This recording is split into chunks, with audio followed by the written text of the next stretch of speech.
Hi, I'm Mike from 1A Auto. We've been selling auto parts for over 30 years.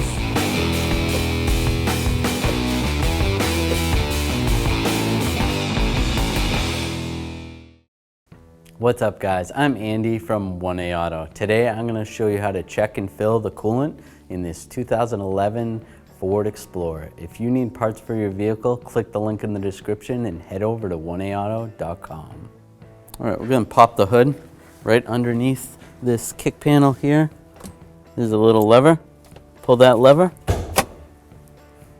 to release the safety on the hood. There's a little lever right here. You're going to push it towards the passenger side.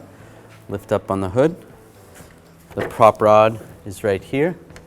Lift it up and you can put it in that slot right there.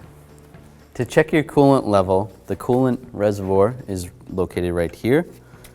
You're going to want to make sure that the vehicle is cold when you're checking it.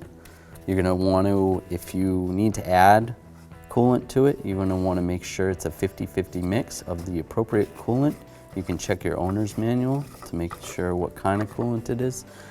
And you can take a flashlight and stick it over the coolant jug, and then you can see where the coolant level is. This level is a little bit high. You can shake it a little bit.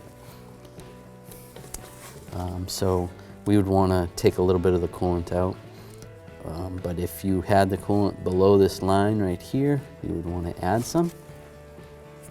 And then after that, after you add it, take the cap, put the cap back on, lock it in place.